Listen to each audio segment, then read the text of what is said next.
আপনারা দেখতে পাচ্ছেন আমার পিছনে একটি বিশাল আকৃতির তিমি মাছ রয়েছে। নীল সমুদ্রের সুনীল জলরাশি যেন এখন এক রহস্যময় মৃত্যুরাজ্য।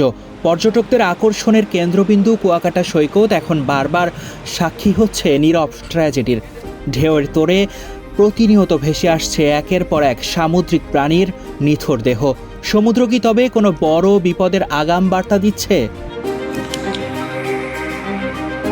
সম্প্রতি কুয়াকাটায় ভেসে আসা 58 ফুটের এক দানবীয় বেলিন তিমি নতুন করে ভাবিয়ে তুলেছে সবাইকে।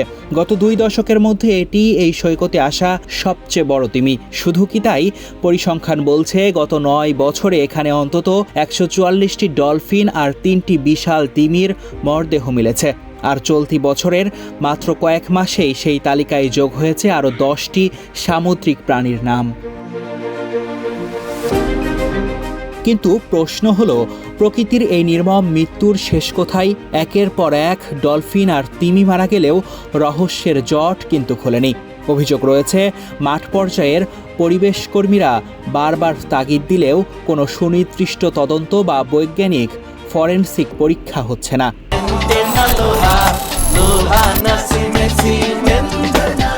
কোনো রকম ময়না তদন্ত ছাড়াই তড়িঘড়ি করে এসব মরদেহ মাটি চাপা দেওয়া হচ্ছে।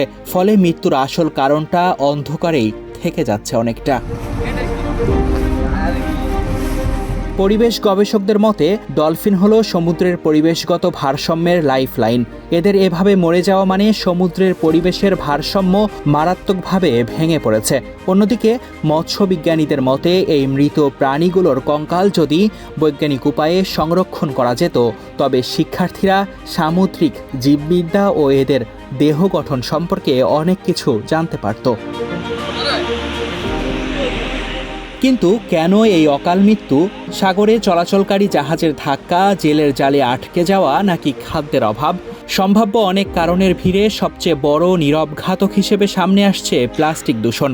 সাম্প্রতিক এক গবেষণায় সমুদ্রের পানিতে মিলেছে অন্তত 179 ধরনের মাইক্রোপ্লাস্টিক বা অতি ক্ষুদ্র প্লাস্টিক কণা, যা খাদ্য চক্রের মাধ্যমে ঢুকে পড়ছে এসব ডলফিন ও তিমির পেটে।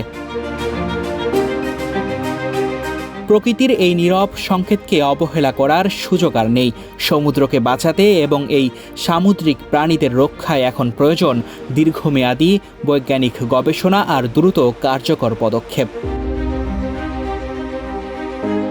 তারেক রহমান, কালের কণ্ঠ।